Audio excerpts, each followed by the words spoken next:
Hey, everybody. Welcome to episode 151 of the Masterclass. My name is Cam Brennan, and of course, I am joined by the co hostess with the co mostess, Dave Hogue. What's up, Dave? Hey, well, we got a bunch of snow yesterday and today. So that, Define a bunch. oh, like 6 inches. Oh, yeah. Okay. That's more than the 1 inch we got up here in the Great White North, eh? Yeah. So it Yeah. was Don't you kind of know? weird to watch on one channel I had the Chiefs game, and then on another channel I had the Bears and the Packers, and it was snowing like crazy at the Chiefs game and sunny at the Packers. Now it looked very cold. Yeah. Looked very cold, but yeah. Well, good. Speaking of professional football, Dave, very important semifinal matchup that is going on, concluding as we speak during the Saints game.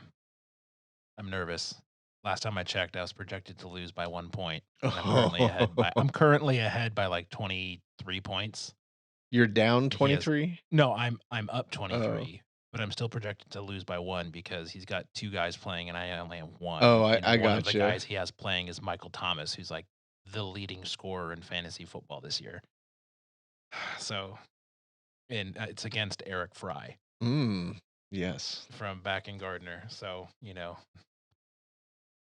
nervous. So, who else is it people from all over that you're in the league with, or is it a No, it's the league we had at FBC. gotcha. I just stayed in it. But it's like $50 no, $20 buy-in. So, I gotta if I win this game, I'm guaranteed to at least make my money back. If I lose Oh. this game and I win the 3rd place game, I think I get like $10 back. But winner, I think the winner takes home like, I don't know, like 160. Nice. I could do something with that. Mhm. Mhm. So, yeah, if you see me, I'm not gonna check during the show because that's I'm gonna check real quick. Hold on. Check before we get started. Officially start. Oh, no. Oh, no. Yeah, okay, so, you know how I told you Mike Thomas was really good? There's 12 minutes left in the 2nd quarter, and he already has 16 points, Mm. whereas my guy has, a 1 point, so I am now projected to lose by 11. Great. Fantastic. Let's move on, back to the Bible, shall we? Yay, fantasy sports.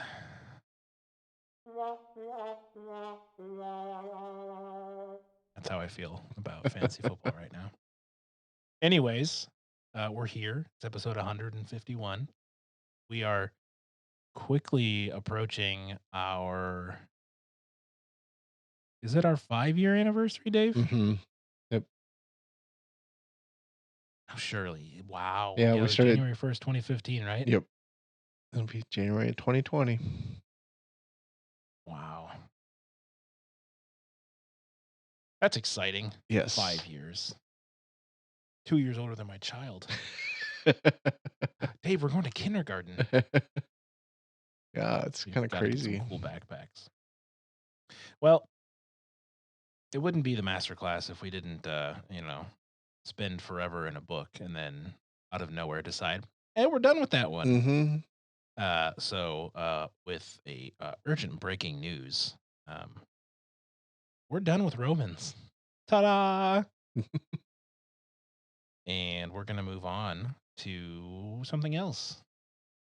Do you want to tell our fine listeners, Dave, where our adventure in the Bible takes us next? Sure. We're gonna take a look at the book of James. It's a good one. Mhm. Much shorter than both Matthew and Romans, This is though. true. Yeah. So, I mean, I'm sure we can still squeeze quite a few episodes out of it, but I don't think we're gonna. We also realized I looked back before we recorded, and we started talking about Romans October 18th of 2017, which blew our minds that it had been 2 years. Now, granted, our episode release pace slowed, Yeah. but it was still 42 episodes, Yeah. and we only covered 14 of the 16 chapters. Quick Crazy. math: 14, 28, 42. It's like 3 episodes a chapter. roughly, or exactly. I don't know. I try not to do math past 6 p.m. So, anyways, we're on to James. We So, if we are. do that, 3 episodes a chapter, that's 15 episodes. Not that it matters, but it's just fun to throw out useless metrics. Anyways, Dave, do you want to say any parting words to our dear friend Romans, or shall we just move along to our new friend James? Yeah, I don't know that I have any parting thoughts. Kinda glad that we're moving on, but it was I mean, it's Romans, so, you know. It was we did bite off a lot there, didn't we? Yeah. Yeah. Not that James is gonna be light. Well, that's fair. Yeah. All right. Well, Romans, I suppose it was nice knowing you. Yeah. We'll maybe visit you again sometime. Episode 4000. That would be crazy. I will be. We'll both be dead long before that's a possibility. You never know. I wonder, could we hand the podcast off to two young guns when we're old and have them carry, like, like news anchors Yes. or radio hosts pass the show on? That'd be kind of fun. That would be cool. Retire and hand it off. Some kid that's like 12 right now, but, wait till they're older, Yes. more mature, have some gray hairs, of which I have far too much for my age. But hey. All right. Yeah, I was thinking that whole time about what I wanted to say about Romans. And if you really want to know what I have to say about Romans, go listen to the last 42 episodes and you'll know exactly what I have to say. Yeah, I do, I just feel like, okay, I've run out of things, so All right. Well, let's just do it then. Flip on over in your Bibles or tap on your phone and find yourselves to the book of James. yes. It's further towards the end than Romans. But hey, if you've got to Revelation, you went too far.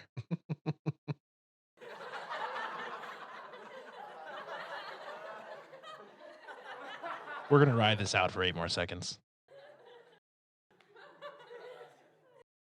Now it's getting awkward. All right. Survived. Good Nice. job. That's one of those things that, like, you never notice laugh tracks until you notice them, and then it's like, it's difficult not to hear them. Well, it's also blatantly obvious when there's only two of us talking and there's a definitely not a live studio audience. So that would be fun to do a live show one day. I would agree. I don't know. I don't know Who wouldn't show up to who would show up, but it would be fun to do a live show. Some of my podcasts that I listen to do live shows, and they're usually my favorite because they tend to save like really funny or good stuff for those Mhm. because they don't want to disappoint, So I enjoy them. One day, Dave, maybe that'd be neat. All right, shall we, Yeah. James? Finally, now that we've teased it enough, People have stopped listening. Alright, so we're in James. We're gonna read give people verses credit, 1 through Dave. 8. They've hung through. They've hung through much worse than what just No, happened. I know. Alright, here we go. James, a servant of God and of the Lord Jesus Christ, to the 12 tribes in dispersion, greetings. Count it all joy, my brothers, when you meet trials of various kinds, for you know that the testing of your faith produces steadfastness. And let steadfastness have its full effect, that you may be perfect and complete, lacking in nothing. If any of you lacks wisdom, let him ask God, who gives generously to all without reproach, and it will be given to him. But let him ask in faith with no doubting. For the one who doubts is like the wave of the sea that is driven and tossed by the wind. For that person must not suppose that he will receive anything from the Lord. He is a double minded man, unstable in all his ways. Thank you, sir. Yeah. So we're just gonna get right to it, huh, Mhm. James? Yeah, Just holds no we're just gonna punches. dive right into the deep end. Mhm. Count it all joy, my brothers, when you meet trials of various kinds. No, no thanks. I mean, really, that's the first thing he says. In all of like the headlines, right? You're supposed to get people's attention with headlines. Newspapers, blogs, whatever. That'll get your attention, right? Mhm. Count it all joy when you meet trials of various kinds. What's your initial response to that sentence without the justification behind it? Just reading that sentence. Just reading the very first. Yeah, verse 2. Well, I mean, I think my initial is why would I consider it a why would I count it joy when I meet a trial? I mean, yeah. So, I mean, my initial gut response is just like, okay, no thanks. Hard pass. Yeah. All right. So he goes on to explain why we should do this. And he says, "For you know that the testing of your faith produces steadfastness, and let steadfastness have its full effect, that you may be perfect, complete, lacking in nothing." Okay. So the end result sounds a lot better, right? Mhm. I will be perfect and complete, lacking in nothing. That sounds good. And had he led with that, I would have been like, "Oh yeah, yeah, I want that. I want that." But instead, he leads with the, "Hey, there's going to be a lot of stuff that sucks in life because life is hard Yeah. for everybody, some more so than others, but life can really, really, really be hard. But we should count those hard times and circumstances as with joy because we know that through the testing of us and our faith and our, hope in God, that's going to produce steadfastness." Mhm. What does steadfastness mean? Well, I'm looking at it right now, and the very first thing says the quality of being resolute or dutifully firm and unwavering. Can you read that one more time? I don't know that I can. um, all right. The quality of being resolute. Oh, okay. So the quality of being resolutely or dutiful. I can't say that word. Dutifully firm and unwavering. Dutifully firm and unwavering. And resolutely. Huh. I like that. So yeah. So steadfastness. Hmm. So the testing of your faith produces the ability to be resolute and uh, resolutely and dutifully firm. Is that what it was? Mm, Sorry, my brain is failing me. It reminds me of the story from the Gospels where, like, the wise man built his house upon the rock. That story where, one guy builds his house on rock and one guy doesn't. And when the storms come and the waves come, it hits both houses. And the fool who built his house cheaply and not on the rock gets destroyed. And the guy who built his house on the foundation and did it correctly, his house survives the storm. mhm. So that's what this reminds me of. And I've got a really cool picture somewhere that I'll try to put in the show notes. And it's this bonkers photo. I don't know if it's real or if it's been photoshopped, but it's this lighthouse in the middle of uh, this massive wave swell. Mhm. And this lighthouse is like getting pounded from like almost all sides with this giant wave. But because it's been built correctly, and because it has that structural integrity. It stands firm, Mhm. even though it's just getting just hammered by these waves. And it's really quite a captivating photo. So I'm gonna, if I can find it, I'm gonna add it to show notes as a kind of a visual representation of What? what I think James is talking about Yeah. here. So this idea of being firm, like resolutely firm, that's that's a pretty strong, pun intended, um, concept, right? That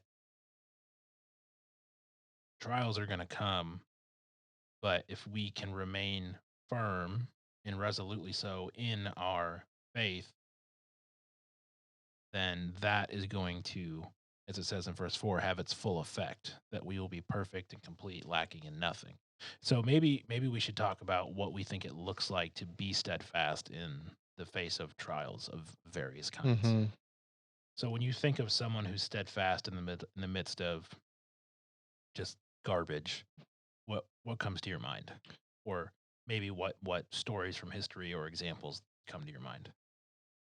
Well, I think that again, is that what comes to my mind is that it this is not about us being able to do it. Because I'll even go back to verse 3 that it says, "The testing of your faith produces steadfastness." So it's not like we just have, you know, this ability to stand strong, to be firm. There's definitely a when our faith is tested, then we get the steadfastness, and then the steadfastness having its full effect. And so, um, to me, it looks like believing God and what He tells us. It's not about we're not going to always do the right thing. We're not going to always have the right answer. In fact, more often than not, um, we may stumble. And I can't remember where the verse, you know, there's a verse that talks about the righteous man gets up again, again, again, and it's really kind of about this continuing in a direction that God wants us to go, and we may not in the moment, day in day out, get it right, but I think over the long haul, over our entire life, um, is about having its full effect. And as I get older, I feel like I make less stupid decisions. I do less stupid things. I'm not gonna say, we all make mistakes, but um, I feel like I've learned from my mistakes. I feel like I've learned what not to do in certain situations. So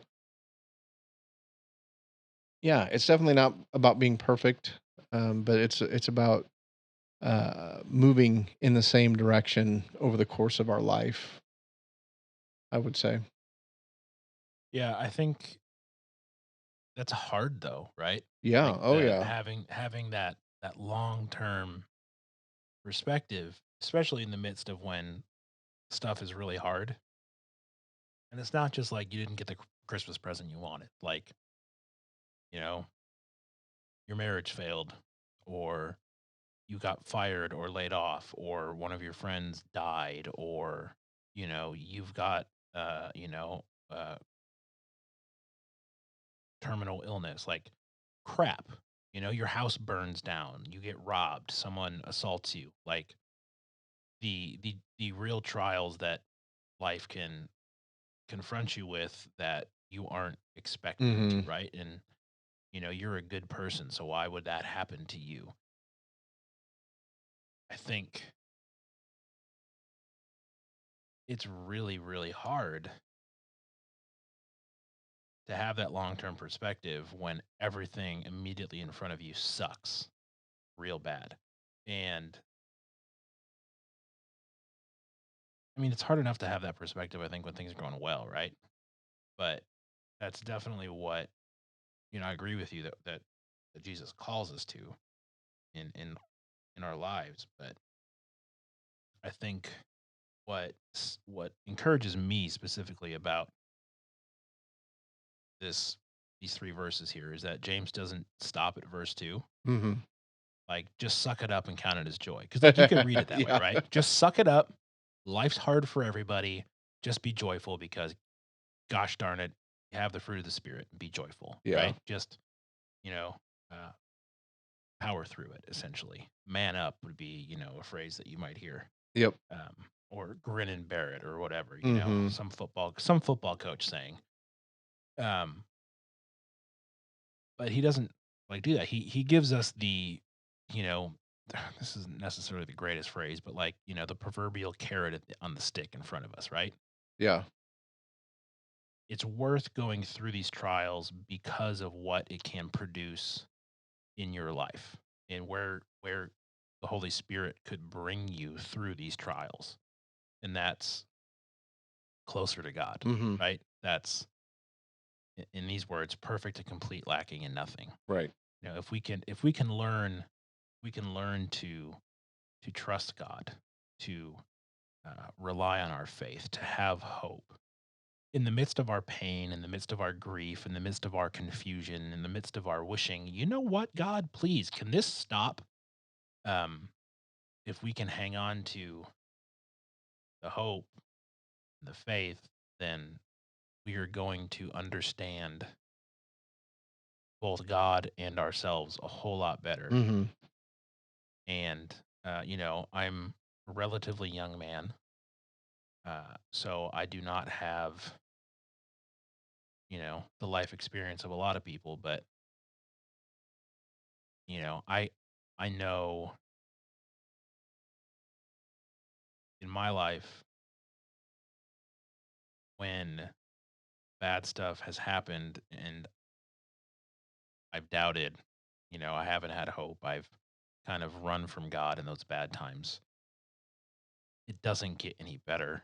The bad times suck even worse, right? Because now I've isolated myself. Mhm. And when you isolate yourself, you tend to do stupid stuff, especially me, Yeah. because you're not thinking straight, right? You don't have anyone there to check you, and you're caught up in your own stuff. And so I think, and this is me preaching to myself here, hardcore, is like in those times, like I have to run to God instead of away from Him, especially if it's a situation of my own creation, right? If it's a trial in my life because I've done or said something Yeah. stupid or not done something that you know what I mean? Like it's like I know enough about my tendencies and how I handle stuff to know that like I have to do what James says here. Otherwise, I'm going to hurt more and potentially, hurt other people by things I say or do when I'm isolated. Mhm. So, anyways, I'm really glad he put verses 3 and 4 in there and didn't just leave it at 2. Yes. I just read verse 5. If any of you lacks wisdom, yeah, hi, right here. Please, that'd be me. It should say like, Cam, ask God who gives generously to all without reproach, and it will be given to you. Put my name right there. So if any of you lacks wisdom, let him ask God, who gives generously to all without reproach, and it will be given to him. Mhm. But let him ask in faith with no doubting, for the one who doubts is like a wave of the sea that is driven and tossed by the wind. Okay, so I have a question for you, Dave. Mhm. What does it mean to let him ask in faith? Because that's the qualifier here, right? You can ask, but you better do it in faith with no doubting. Yeah. So, what do you think that means to ask with faith or in faith? So, um, and I can't remember. I think I mentioned this before of having come across another podcast where they talked about faith and that implicit in faith is doubt. Because if you don't have doubt, it's just belief. And so, um, Okay, say that again. so there's an element of in order for faith to be faith, there has to be sort of a potential for doubt, and maybe doubt does exist there. Because if I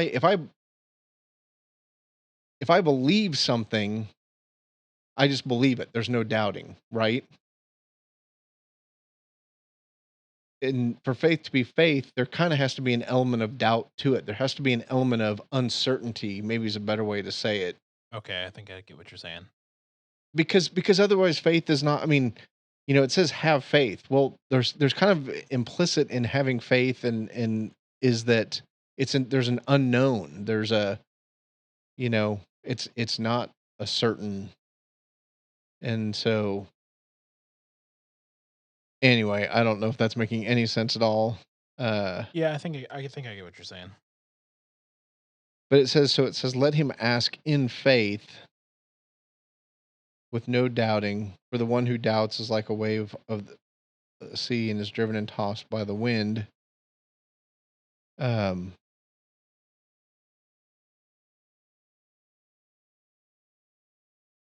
Yeah, so I guess I don't know. I guess I don't have an answer. That's I'm fair. gonna weasel my way out of that and just say I don't know. Well, because I mean, it's one of those things where so here he's speaking specifically about wisdom, right? Mhm. But there are other places in the Bible where it says, "Ask and ye shall receive," right? Knock and the door shall be opened, Mhm. right? They're a lot more generous with what the subject of the question could be, and that doesn't apply here, which is good. And so, if any of you lacks wisdom, ask God for it. Let him let him ask in faith. I wonder if it's just about like asking God for something and trusting that he's going to come through, right? So ask God, like, why would God not give someone wisdom? Mhm. You know, it's not like you're asking to win the lottery or get the new Tesla, or, oh, I just want that girl to like me, which, that's a legitimate request, I guess, unless you're, oh, I don't know, never mind. Um, but for us to ask God for wisdom and for like, it's weird to ask God for something like wisdom and then be like, well, he's probably not going to give it to me. Like, I doubt that he cares. Mhm. Well, maybe you're not ready for wisdom then at that point. Um, but yeah, I think you just, if you're going to ask God for wisdom, like you just got to believe that he's going to deliver it, I guess. I don't know. It's a weird like caveat Right. that he So, and throws that's there. so the NIV actually uses the word believe. And so it says, if any of you lacks wisdom, you should ask God, who gives generously to all without finding fault, and it will be given to you. But when you ask, you must believe and not doubt, because the one who doubts is like a wave of the sea blown, tossed by the wind. And so, honestly, that to me, that makes a little bit more sense because if I believe something, then there is no Mhm. doubt. If I have faith, I do think that implicit in faith is there has to be doubt. There has to be this ability to kind of go, I'm choosing to, accept this, but things would kind of indicate to me that, there's a possibility it may not happen. And so I don't know. I guess I would land on I I guess I some ramblings. I do think that doubt is implicit to faith, whereas belief is being kind of certain of what something is. And so, Well, yeah, and that's interesting because like if you take like the creeds of the church, it's I believe you know mhm, in God the Father, Jesus the Son, the Holy Spirit. I believe, it's you're affirming mhm, and you're stating, what are facts, mhm, to you. So I would get on board with that for sure. Because then in 7 and 8 it says, "For that person must not suppose that he will receive anything from the Lord." It's like if you don't believe God's going to give it to you, you know. yeah. And Uh, that's and so that part is like I think you can certainly believe and be hopeful. Um, I don't know. I think doubt is such a part of the human experience. Doubt is such a part of the human experience that um I don't think this is so black and white as maybe as it sounds, because I certainly believe that God can give me wisdom. Yes. And do I believe that if I ask him for it, he'll grant it to me? Yes. My issue tends to be more I'm impatient. I want it in a time different that he wants it. I, I want it to be easy. I want, like for me, there's kind of this element of, well, just give me the wisdom, just put it in my head. Well, being, on this planet for almost 49 years, I'm starting to realize, well, that wisdom comes from experience. Like the wisdom isn't just in, like, it's not just something that shows up in my head and it's like, oh, I have wisdom. No, I feel like I have wisdom because I've made those mistakes and I've experienced those things. Um, and I've also realized that the worst case scenario very rarely happens. And yet I've spent much of my life kind of playing out worst case scenario, and Mhm. I'm not gonna say I never do it, but I certainly don't do it near to the extent that I used to. Just because it's very rare that that happens. Yeah, like, as you were talking, I think I came to the exact same conclusion because I was thinking, well, how is this request for wisdom tied into someone who's had steadfastness produced in them through the trials of life, Mhm. right? And how much of this wisdom is part of that steadfastness having its full effect? How Mhm. much of that goes hand in hand? Because he goes straight from that straight into the discussion about wisdom and asking God for it. So maybe asking God for wisdom is also asking God for, I don't know, some trials in your life. I mean, I don't want to put words in James' mouth, but the juxtaposition of these two concepts perhaps is not by accident. Yeah. Well, and like I said, I the other thing for me is just, I think about the things I used to be anxious about or I used to worry about that I in so many ways I'm like, I just don't have time for that. Like it accomplishes nothing to worry about things. And again, I'm not going to claim I'm perfect and I don't do it at all anymore, but I do feel comfortable in saying that I don't do it to the extent that I used to do. And even now I feel like I have the ability to kind of when those thoughts kind of creep in just to sort of go, no, that's not how things work. And even if the worst case happens, me worrying about it isn't going to prevent it. And so it's better to kind of deal with it when it comes versus trying to avoid it or I don't know, think it away. Yeah.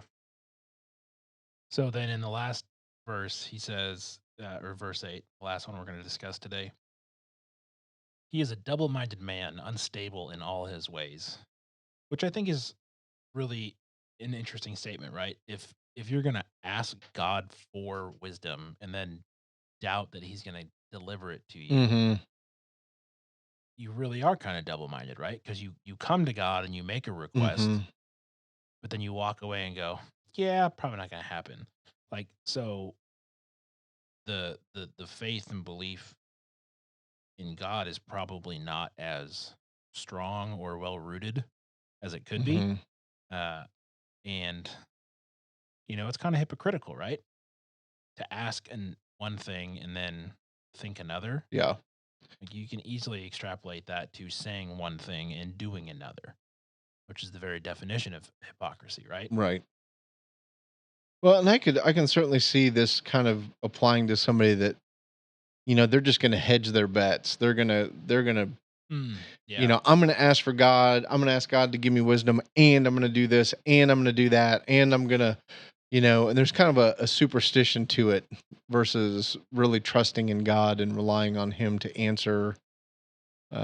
So yeah, I think I'm gonna like this book, Dave. I would agree. Spoiler alert, I already know I like it. That's why we chose it. All right. Well, that gets us to the end of what we decided we were going to talk about this episode. Do you have any other final thoughts or other things you'd like to talk about? I have no other things that I'd like to talk about. I'm not sure I did James justice tonight, but I am definitely looking forward to diving into this and what he has to say. And yeah, applying it to our lives. Agreed. Agreed. All right. Well, that I think wraps up this edition of the masterclass. I want to thank you guys so much for your time and your attention. And I want to say special thanks to our supporters on Patreon for their like just freakish consistency and their long time commitment. So if you want to check out what being a patron of this show looks like, you can go to patreon.com/super megacorp. There'll be a link in the show notes.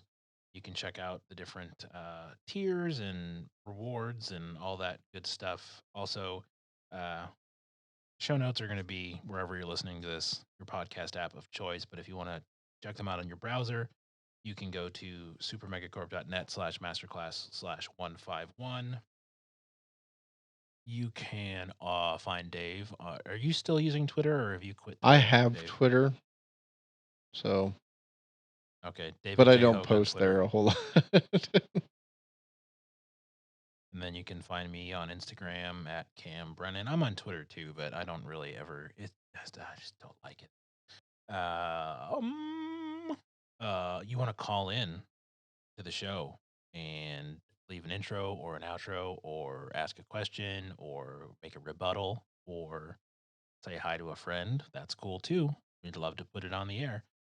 Phone number for that's in the show notes as well. Just leave a voicemail and we'll put it on the show, unless, of course, you're, I don't know,